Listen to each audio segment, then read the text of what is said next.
Sí, profe, hay receso Y- desde le digo al tiro, creo que desde las 3 hasta las 5. ya, y para Para, todos los niveles, sí, para todos los niveles. Déjeme asegurarme para... ya, porque tenía la duda si tenía receso.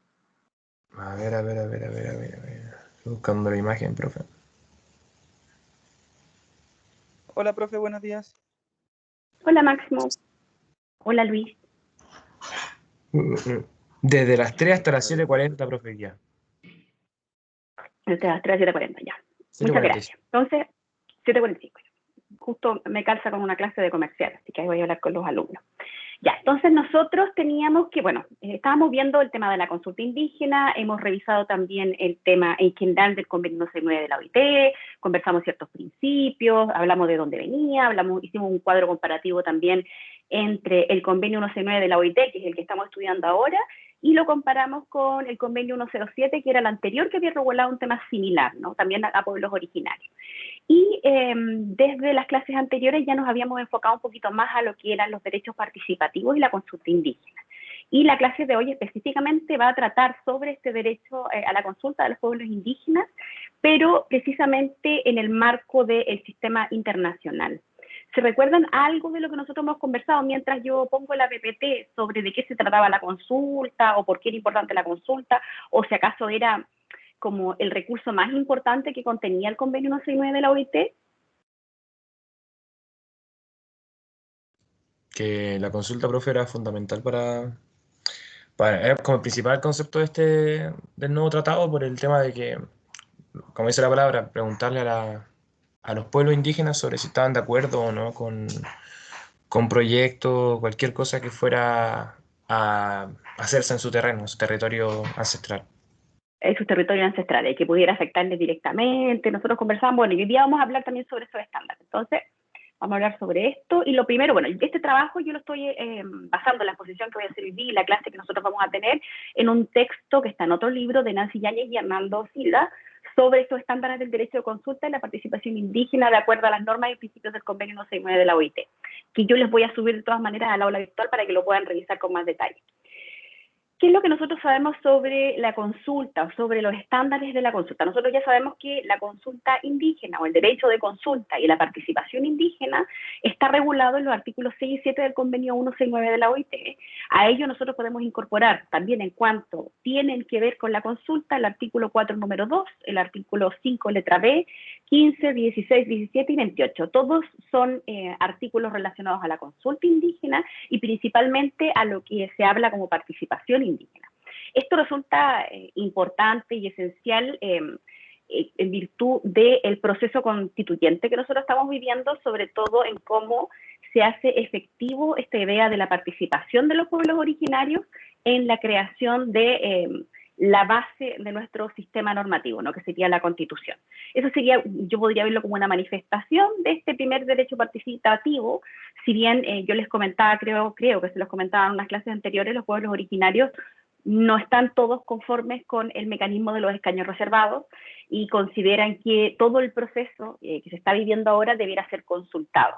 Y estaba leyendo ayer sobre esta materia y también existe otra posibilidad que lo que quieren o que se está pensando que puede ocurrir es que cuando se realice el reglamento por los mismos constituyentes de este proceso, de esta convención constitucional, incorporar que aquellos temas que pudieran ser de esencial preocupación para los pueblos originarios, que afecten su territorio, sus costumbres, cosmovisión, etcétera, deban ser consultados. Entonces, como que se incluya como parte de este guía que va a tener que construir los mismos constituyentes como primer labor en el reglamento. Entonces, ¿cuáles son estos estándares que nosotros conocemos de este derecho a la participación, consulta y consentimiento previo, libre y informado? Que esos son como los términos más importantes cuando nosotros hablamos de esto. Estos se encuentran establecidos en el convenio 169 de la OIT y sus bases fundamentales se encuentran en estos artículos que yo les acabo de mencionar. Sobre la base de esta contratación, los órganos del Estado deben generar toda actuación que realicen los organismos del Estado que pudiera afectar esencialmente a los pueblos originarios, deben ser necesariamente consultados a los pueblos indígenas. Nosotros ya conversamos que este proceso de consulta, de forma o como está regulado en el convenio 169, no implica un derecho a veto a un proyecto determinado, sino más bien lo que se busca, y tiene que ver con estos principios que vamos a estudiar hoy día, es que mediante esta consulta los privados, el Estado y los pueblos originarios lleguen a un acuerdo, o que en su caso los pueblos originarios puedan prestar su consentimiento a un determinado proyecto. Pero en ningún caso significa o implica un derecho a veto. Yo les explicaba que esto tenía que ver en cuanto el mismo convenio 69 se encuentra enmarcado dentro de un sistema que fomenta el desarrollo en territorios indígenas también. Al respecto, nosotros podemos ver ciertos principios o cómo debe realizarse la consulta, y un punto 1 en cuanto a estos estándares de la consulta es que la consulta debe ser previa. Y esto fue una discusión que se dio bastante al principio de que se empezó, ¿se recuerdan cuando nosotros fuimos o ratificamos el convenio 169 de la OIT?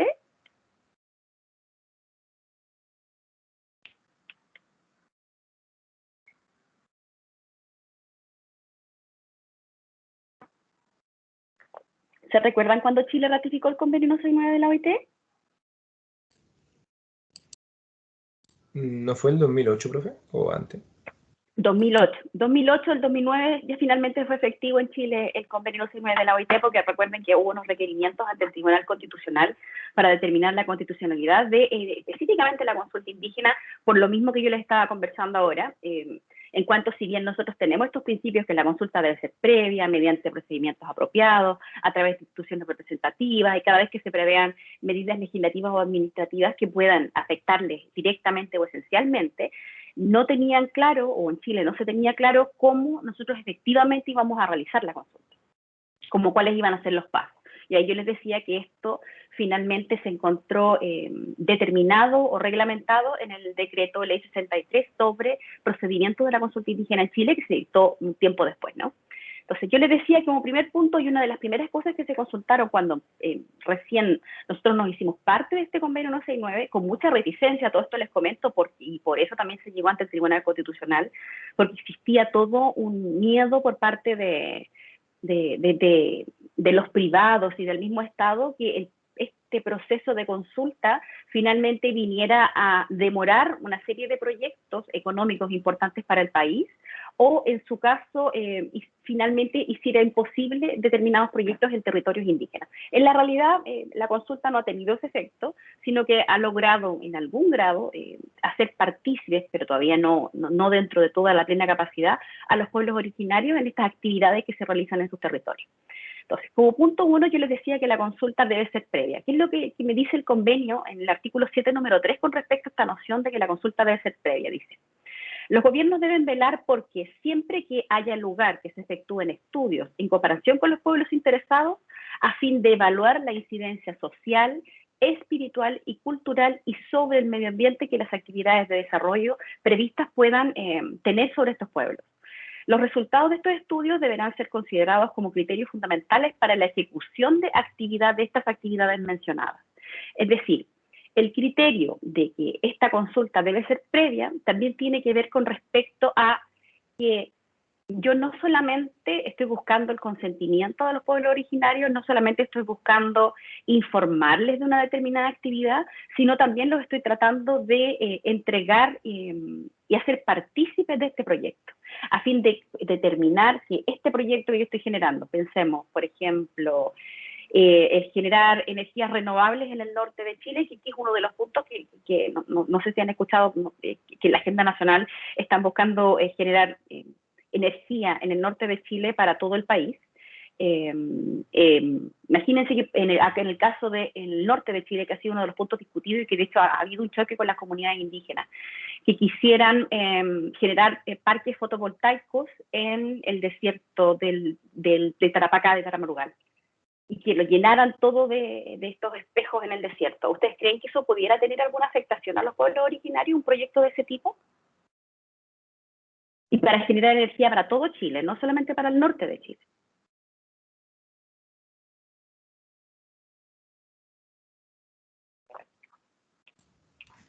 Mientras no esté en el territorio de los pueblos indígenas, quizás no les afecte.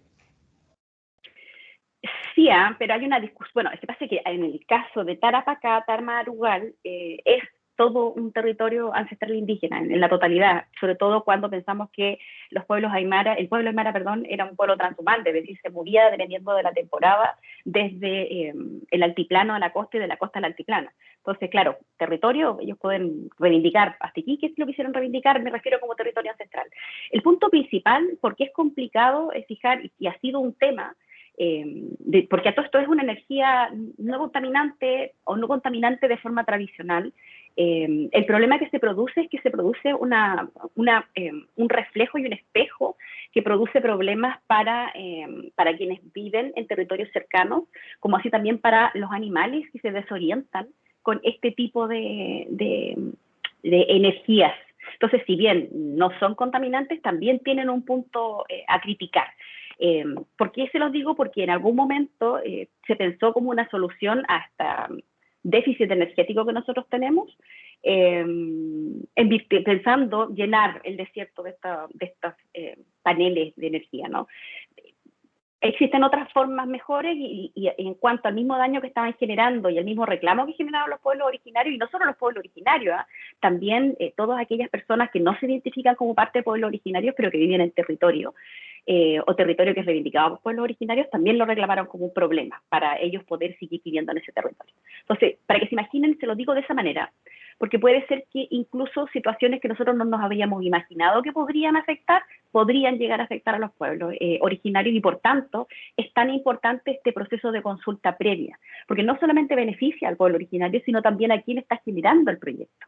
Porque quizás quien está generando el proyecto, pensemos nuevamente en este ejemplo que les daba yo, piensa que es una muy buena solución, que es una solución verde, es una solución no contaminante y que va a ayudar a paliar el déficit energético que tenemos a nivel nacional.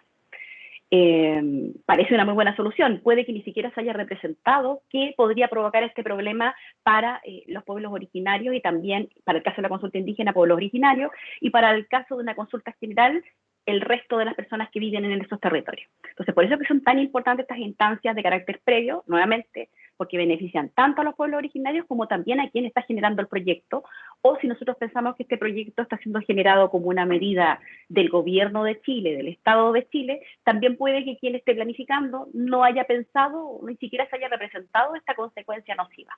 Entonces, para que lo vean, cómo esta consulta previa también puede ser un beneficio para quien debe hacer la consulta.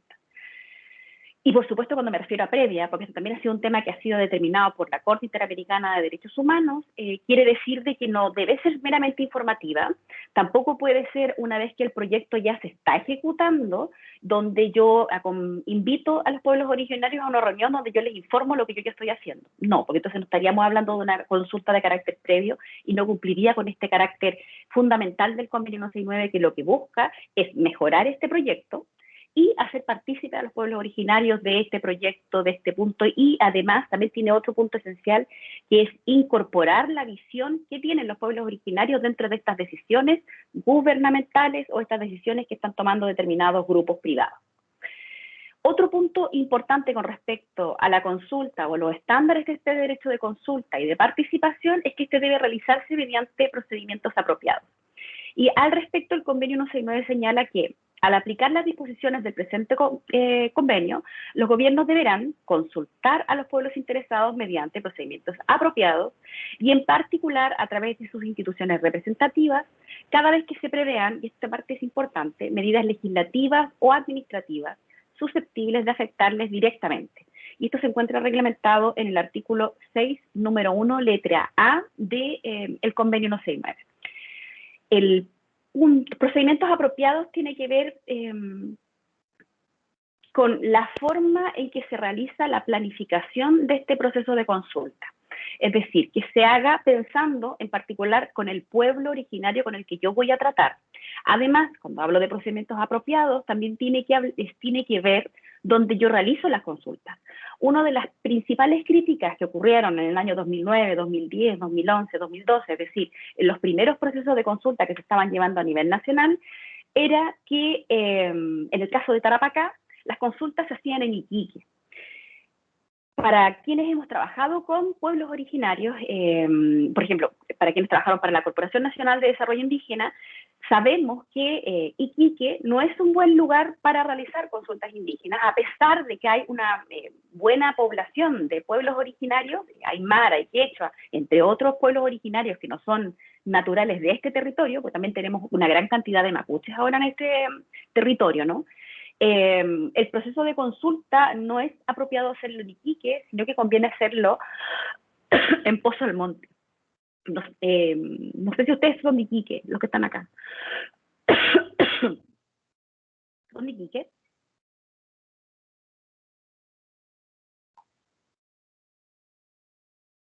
Sí, profe. Sí. Aprovechen de contestarme porque estoy un poco enferma, entonces hablar mucho me afecta un poquito la garganta. Ya, ¿por qué les pregunto si son de Iquique? Porque para que si tienen alguna noción de dónde queda Pozo Almonte. Pozo Almonte es el mejor lugar para realizar las consultas indígenas porque todos los trámites de los indígenas o de las personas de pueblos originarios que se encuentran en el interior, es decir, todavía viviendo en territorio, los realizan en Pozo Almonte, no los realizan en Iquique. Es así como en muchas oficinas de gobierno, como la Corporación Nacional de Desarrollo Indígena, tiene oficina en Pozo Almonte. Entonces, para que ustedes vean cómo algo que quizá en, no sé, en el 2010, 2011, 2012, no nos habríamos representado, que el proceso de consulta en realidad convenía hacerlo en Pozo Almonte o, en su caso, hacerlo en el mismo territorio del pueblo originario en el cual pudiera llegar a ser afectado directamente por esta medida. También puede ocurrir. Pero en un principio, como una primera solución, una buena opción es hacerlo en Pozo Almonte. También porque gran población indígena urbana no vive en Iquique, sino que vive en Alto Hospicio. Existe un gran porcentaje que vive en Iquique, pero no es la gran mayoría. Entonces, para un punto de consenso, cuando sobre todo estamos hablando de un proyecto que puede afectar gran parte del Tamarugal, gran parte del Tamarugal, y que no se afecte solo a un pueblo en particular, entonces la consulta sería apropiada realizarla en Pozo Almonte, para que lo tengan en mente si alguna vez ustedes trabajan sobre este tema, que lo más probable alguna vez se van a topar con una consulta indígena. Y procedimientos apropiados, para que ustedes se imaginen el proceso. Ningún proceso de consulta es igual a otro, y lo que se hace es que se realiza toda una planificación por expertos, personas a quienes se les encarga el proceso de consulta, y se hace procedimientos apropiados para el pueblo originario en particular. Es decir, una consulta que yo realizo al pueblo aymara puede no necesariamente ser igual a un proceso de consulta que yo voy a realizar al pueblo mapuche, o al pueblo licanantay, o al pueblo Rapanui, entre otros de los 10, o el chango, los pueblos chango, entre otros, ¿no? Recuerden que antes nosotros reconocíamos a 9 pueblos originarios en Chile y ahora reconocemos a 10, incluyendo al chango. Otro punto importante con respecto a la consulta o a estos estándares de cómo nosotros debemos realizar la consulta es que esta debe realizarse a través de sus instituciones representativas. ¿Qué me dice el convenio? Al aplicar las disposiciones del presente convenio, los gobiernos deberán consultar a los pueblos interesados mediante procedimientos apropiados y en particular a través de sus instituciones representativas cada vez que se prevean medidas legislativas o administrativas susceptibles de afectarles directamente. Esto también fue un punto muy importante a determinar, que se cuestionó mucho al momento de realizar las consultas indígenas, un primer paso de la consulta indígena, en qué es lo que nosotros entendíamos como instituciones representativas.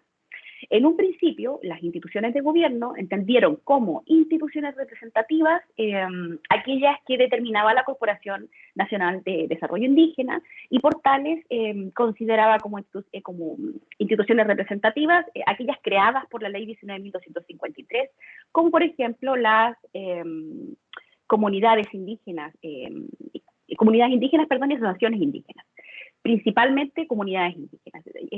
Y aquí les digo porque ustedes, si bien no conocen esta parte de la ley, no es precisamente algo que tengan que saber, cuando nosotros hablamos de pueblos originarios, para un determinado territorio solo puede existir una comunidad indígena, pero pueden existir numerosas asociaciones. Entonces, para hablar de este tipo de procedimientos, lo importante en términos de la ley sería la participación de la comunidad indígena.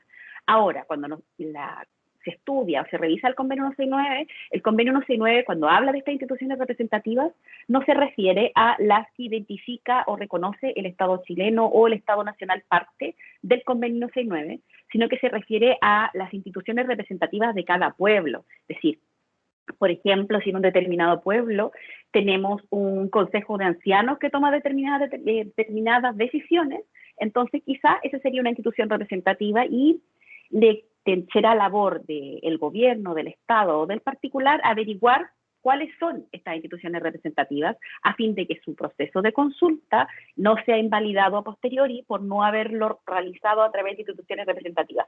Esto también, si bien puede sonar un poco complejo, también tiene una razón de ser. Otro error que se cometió al principio de todo este proceso de la consulta indígena era que los privados y el Estado no entendía cómo realizar la consulta, o digamos que no entendía por no pensar que había mala fe, y en muchos casos invitaban a miembros de los pueblos originarios a conocer un determinado proyecto, que no lo llamaban consulta indígena lo que estaban realizando, y validaban aquello. Lo único que hacían era presentarles un PPT y exponerle determinados temas sin preguntarles su opinión, ni buscar su consentimiento, ni llegar a una conversación sobre el tema en particular. Y luego validaban este proceso, es decir, como que se había realizado la consulta indígena por las listas de asistencia de ese evento. Y eso fue una práctica que ocurrió acá al principio en Chile de estas consultas indígenas. ¿Por qué? Uno puede ver mala fe en ello, y por otro lado también que no entendieron de qué se trataba la consulta y creyeron que era una mera información o un mero trámite informativo a los pueblos originarios y por eso entregaban las listas de asistencia. Yo creo que hay una mala fe de todas maneras en esa forma de actuar, ahora ya eso no ocurre, pero eso originó que muchos miembros de los pueblos originarios, cuando uno hacía actividades, no querían firmar las listas por temor a que nosotros estuviéramos realizando una consulta sin informar. Es decir, nuevamente violentando esta confianza, buena fe, que como vamos a ver también es parte de uno de los estándares de este derecho de consulta o de la participación indígena y uno de los principios fundantes del convenio 169, es decir, que nosotros siempre actuemos de buena fe en esta relación que nosotros tenemos con los pueblos originarios. Entonces, también hay una razón para tener como una cierta desconfianza de cómo actuamos, cómo actúa el pueblo chileno, cómo actúa el Estado chileno, cómo actúan los privados en relación con los pueblos originarios. Y por último, con respecto a este punto, es que cada vez que se prevean, debemos hacer la consulta, cada vez que se prevean medidas legislativas o administrativas que pudieran llegar a afectarles directamente o esencialmente o etcétera.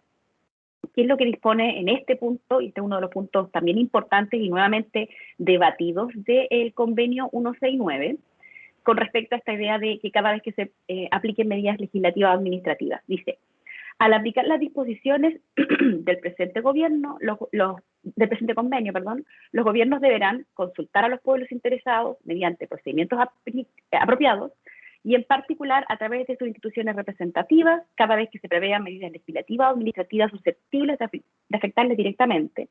Y esto se encuentra regulado en el artículo 6, número 1, letra A del convenio. Este punto también fue muy discutido, que es lo que nosotros entendíamos por esta idea de cada vez que se prevean medidas legislativas o administrativas. Y el decreto 66, que regula la consulta indígena en Chile, restringe, más bien que la realidad lo restringe, porque esto es más amplio.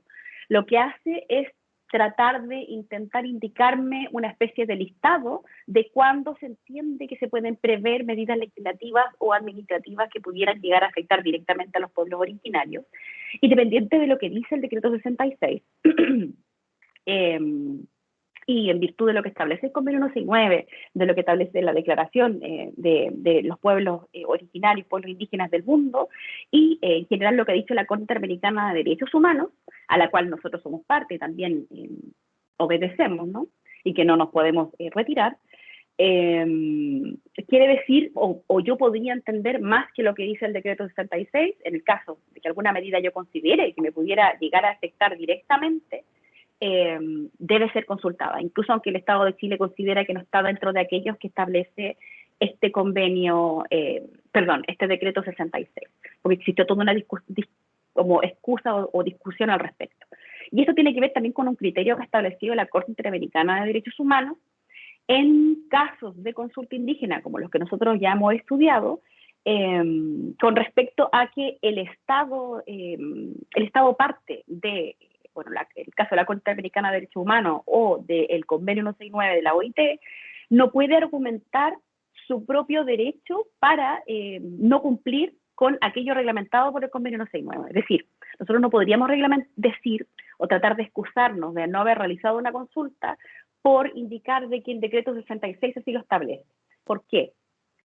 Porque se entiende que nosotros como Estado ratificante del convenio 169 ratificamos la consulta de la forma en que ahí está regulada. Como nosotros radiquemos la consulta, ese es un problema que tenemos nosotros de nivel interno, pero nuestro deber de carácter internacional y nuestro deber con los pueblos originarios en virtud del convenio 169. Y podemos dar una discusión también de jerarquía normativa, si nosotros creemos que el convenio 169, de hecho lo es un convenio de derechos humanos que en virtud del artículo 5, inciso segundo de la Constitución, yo puedo entender que tiene nivel constitucional o supraconstitucional para algunos casos. Porque en ese caso, yo tengo que entender que en esa identidad legal es superior a un decreto de ley como el decreto 66. Entonces, ahí estos son los argumentos que se pueden barajar en ese tipo de casos. Y otro argumento es que el mismo convenio establece como una de las obligaciones para los estados que se hacen parte del convenio 169 el que los estados parte, una vez que se hacen parte del convenio 169, deben modificar y adecuar toda su reglamentación nacional a este convenio 169 de la OIT. Eso es deber del Estado de Chile. Si el Estado de Chile lo ha hecho o no, es es algo que van a tener que responder en una instancia de carácter internacional, pero es una obligación derivada del convenio 169. Entonces, bajo ningún caso podrían argumentar o se podría argumentar válidamente por parte del Estado de Chile que los parámetros para determinar si una consulta se realizó bien o mal es el decreto 66. A nosotros de forma interna nos sirve, como una guía por supuesto, es la forma en que nosotros radicamos la consulta, pero no puede llegar a restringir lo regulado por el convenio 169. Porque pensemos también existe una discusión en cómo nosotros generamos este convenio 169, que es una discusión de carácter internacional, con participación de los pueblos originarios, y también pensemos la razón por la cual existe el convenio 169 de la OIT y que tiene que ver con esta deuda histórica que nosotros tenemos con los pueblos originarios como estados latinoamericanos y incluso derivado de la conquista española, pero incluso en la creación misma de los estados nacionales, de exclusión de los pueblos originarios. Por eso es que se contienen estas ventajas comparativas que nosotros podríamos pensar o se parecen un poco con las medidas de estos beneficios positivos que se dan a los ciudadanos afroamericanos, que se le dan hasta el día de hoy a los ciudadanos afroamericanos en Estados Unidos, por dar una comparativa, ¿no? Como a una minoría. Ya, y susceptibles de afectarles directamente, que se relaciona mucho con lo que estábamos hablando recién, y también se encuentra regulado en el artículo 6, número 1, letra A, del convenio 169, y el convenio me lo dice de esta forma, por esta idea de afectación directa, bueno, al respecto, se lo voy a leer, el convenio dice que al aplicar las disposiciones del presente convenio, los gobiernos deberán consultar a los pueblos interesados mediante procedimientos aplicados y en particular a través de sus instituciones representativas cada vez que se prevean medidas legislativas o administrativas susceptibles de afectarles directamente. Lo dice de esta forma súper amplia, no me aclara a qué se refiere con una afectación directa, pero se entiende que una afectación directa se refiere a una afectación de carácter esencial de un pueblo originario determinado, y en general va a tener que ver con intervenciones que se realicen en el territorio de un determinado pueblo originario o intervenciones que quizás no se encuentren en el mismo territorio del pueblo originario, pero que les va a afectar directamente. Aquí me refiero con esto, y es un ejemplo muy típico en nuestra región. Por ejemplo, que yo trate de generar un proyecto minero, por dar un ejemplo minero, en la parte más alta de la quebrada, donde nace el afluente de agua que baja hasta Iquique, es decir, cruza todo el desierto y rellena las napas del desierto. Si yo generara ese proyecto, que todo este ejemplo que yo les estoy dando fue un ejemplo que ocurrió y que fue una consulta cuestionada en Arica, donde en un principio solo se consultó este proceso de consulta, este nuevo proyecto que iba a afectar esta fuente de agua a los pueblos que se encontraban en esta parte del territorio, en cuanto se entendió que esta afectación directa solo se producía para los pueblos que se encontraban alrededor de la fuente de agua. Pero después, mediante fueron avanzando en el proceso de consulta, los demás pueblos originarios y la misma ciudad de Arica reclamó en cuanto el agua que llegaba a la ciudad de Arica y el agua que consumían los pueblos originarios de más abajo se derivaba de esa fuente de agua. Entonces, cualquier afectación que se realizara a esa fuente de agua iba a afectar directamente a los pueblos originarios. ¿Tienen alguna consulta hasta ahí?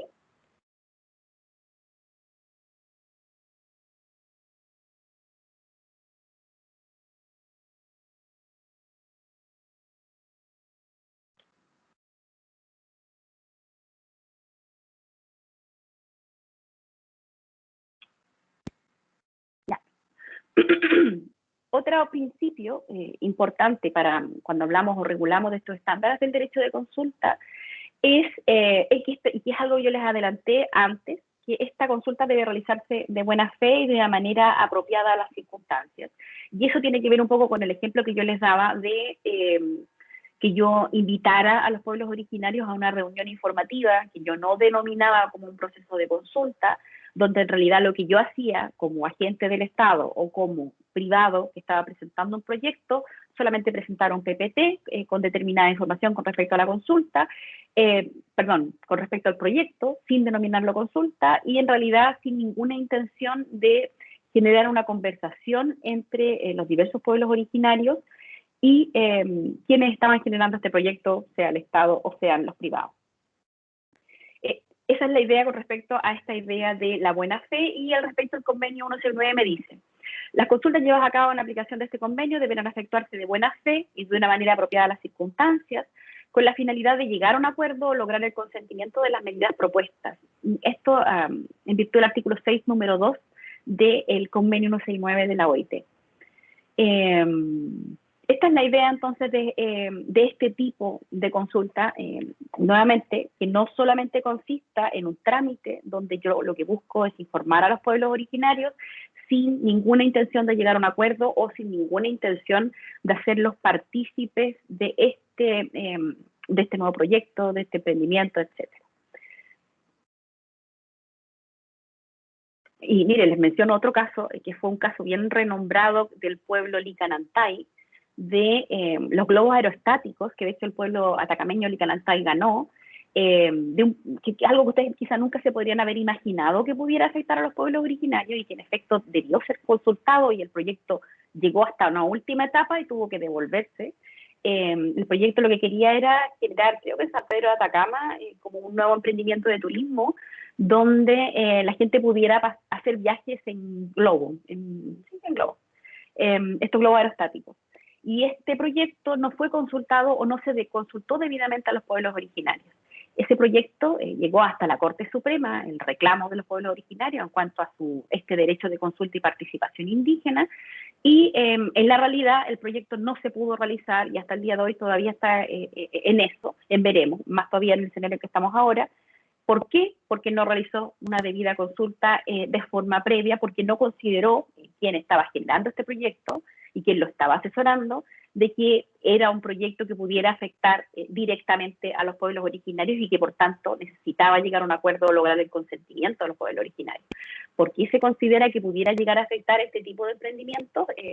Porque en general, sobre todo cuando hablamos del pueblo Licanantay, pero acá también en todo caso, pero el Licanantay en cuanto precisamente al interés que existe en San Pedro de Atacama y entre otros pueblos de alrededor de San Pedro de Atacama, existe tanto turismo extranjero que todos estos nuevos emprendimientos de turismo, todos estos nuevos proyectos de turismo, entendiendo que nuevamente se están realizando en territorio ancestral indígena, les afectan directamente y por tanto tienen que ser consultados, y esta consulta no es solo una consulta, sino que la idea es llegar a obtener el consentimiento de los pueblos originarios. Pero también existe toda una queja del pueblo Licanantay, que también es una queja del pueblo Aymara y una queja del pueblo Rapa Nui, etcétera, en general de los pueblos originarios, de las intervenciones que tienen las agencias de turismo en territorio ancestral indígena, sin mayor respeto quizá al territorio indígena ni tampoco a las poblaciones indígenas que allí se encuentran.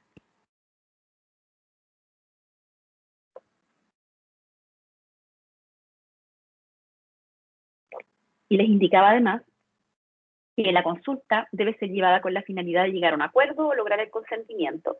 Y yo les mencionaba, creo, en clases anteriores, que cuando nosotros hablamos de la consulta indígena, lo que se busca a través de la consulta es que se llegue a este acuerdo, y en algunos casos cuando el proyecto que yo estoy presentando, la política de Estado que yo estoy presentando, llegara a necesariamente mover de su territorio ancestral a un pueblo originario a otro territorio, yo necesariamente debo contar con el consentimiento de ese pueblo en particular. Entonces ahí cambia a ya no una mera consulta, sino a que yo requiero el consentimiento de este pueblo en particular. Y esto se encuentra regulado en el artículo 6, número 2 del convenio 69. Hubo un caso en Iquique muy interesante, bueno, no en Iquique, en Tarapacá, Tamarugal, muy interesante, donde a fin de evitar el obtener el consentimiento de un pueblo originario, una minera en particular lo que trató de hacer o pensó que no sería consultado, no era necesario consultar, era realizar este proyecto minero por debajo del pueblo indígena, en particular que yo les menciono, es decir, una explotación minera, no soy muy experta en minero, pero subterránea, ¿no? Con una minera cerrada, no tajo abierto, tajo cerrado. Y en la realidad, entendiendo que sí pudiera afectar, a pesar de que iba a ser por debajo del pueblo indígena en particular, sí les afectaba directamente y debía ser consultado. Y en estos procesos de consulta también se incorporan como medidas, porque como yo les mencionaba, todo proceso extractivo, ya sea de cobre, de litio, etcétera, que existe en Chile y en el mundo, implica una afectación del territorio, tanto ambiental como con respecto a la salud de quienes viven en ese territorio, etcétera. Se va a generar necesariamente una afectación a los recursos naturales, a estos elementos de la naturaleza que se encuentran allí. Se deben establecer ciertas medidas de compensación y estos procesos de consulta sirven para que el privado y el mismo Estado, en el caso que sea una medida que esté tomando el Estado en particular, se siente a conversar con los pueblos originarios y lleguen a un acuerdo para poder llevar adelante este proyecto. Esa es la idea de la consulta, es decir, que no se realice el proyecto y después de realizado se enteren de cómo se afecta o pudiera afectar a los pueblos originarios. Cosa que en el pasado, antes de que nosotros tuviéramos reglamentada la consulta en Chile, ocurrió en reiteradas ocasiones. Y esto tiene que ver también con evitar problemas de los proyectos que nosotros estamos presentando a largo plazo. Les menciono que es un tema que yo trabajo en el caso de la cuenca hidrogeológica del Tamarugal, que yo les mencionaba que la Dirección General de Aguas la cerró ya hace un tiempo, de hecho desde el año 2009, y no se pueden constituir nuevos derechos de agua en la cuenca hidrogeológica del Tamarugal, porque con los niveles de derechos que ya se habían concedido hasta el año 2009, no alcanzaban a rellenar el acuífero no se alcanzaba a reponer de la cantidad de derechos que ya se encontraban constituidos. Y por tanto, a fin de evitar que la cuenca hidrogeológica, porque recuerden que el agua que nosotros consumimos es agua de Napa, se pudieran vaciar, nos quedáramos sin agua, entonces se produjo el cierre de la cuenca, es decir, no se otorgaron nuevos derechos. Al tomarse esta determinación, todavía no era, o existía una duda sobre si procedía o no procedía a hacerse la consulta. Nosotros ya habíamos ratificado el convenio 69 en virtud en el año 2008, pero este se hizo efectivo en Chile desde el año 2009. Entonces estaba la duda si este proceso debía o no debía ser consultado. En la realidad no fue consultado. Los pueblos originarios reclamaron, después de un largo tiempo, sí, que este proceso debía ser consultado. Yo participé de ese recurso. Pero ¿cuál fue el argumento que nosotros dimos para tratar de que la Corte nos diera razón, a pesar de que había pasado ya algún tiempo desde que se había realizado el trámite, que nosotros considerábamos que el cierre de la cuenca hidrogeológica del Tamarugal afectaba directamente y de forma continua en el tiempo a los pueblos originarios? La Corte no estuvo de acuerdo en ello, pero era un argumento que se podía dar. Pero ¿cuál es el punto? En la realidad, no se nos dio razón, no se realizó el trámite de la consulta, pero el proyecto, porque aparte de este reglamento que generó la Dirección General de Aguas, de cerrar la cuenca hidrogeológica del Tamarugal, generaba una comunidad de aguas, que es una causa que se está tramitando en los tribunales de letras, en los comunes de Pozo Almonte, y se encuentra absolutamente paralizada hace muchos años. Entonces, también la consulta nos sirve para evitar ese tipo de cosas que pudieran ocurrir. Porque entonces en la realidad esa comunidad de aguas, que era parte de este proyecto que presentó la Dirección General de Aguas, proyecto que no consultó debidamente a los pueblos originarios, generó una serie de protestas cada vez que se intentaba configurar esta asociación de usuarios de agua de la cuenca hidrogeológica del Tamaruá. ¿Por qué se genera este reclamo reclamos de los pueblos originarios? También creo que se los mencioné, porque muchos de los miembros de los pueblos originarios del norte de Chile, específicamente en el caso que yo estoy hablando, Aymara y Quechua, no tienen sus títulos inscritos, como en el caso de Chumizu-Magama, lo que reclaman son títulos de carácter ancestral, es decir, que lo han usado por el largo tiempo y que debieran reconocérseles estos usos y costumbres indígenas que hacen sobre el agua antes de la existencia del Estado chileno. Entonces se genera esta discusión, porque entonces ¿quiénes serían parte de esta asociación de aguas? Principalmente sería el Estado, a través de Aguas del Altiplano, que creo que se llama, y las mineras, y un pequeño porcentaje de personas no indígenas que tienen derechos de agua, y un muy pequeño porcentaje de indígenas que tienen derechos de agua inscritos. Entonces ahí estaba la discusión. Como no se hizo la consulta, entonces en la actualidad todo ese proceso, y le estoy hablando ya desde el 2009, se encuentra paralizado. Entonces la consulta también es un beneficio para este tipo de proyectos, porque evita estos estancamientos en procesos donde las partes no se sientan a conversar y no se sientan a llegar a determinadas decisiones. Ya. Me voy a tomar una pausa de 15 minutos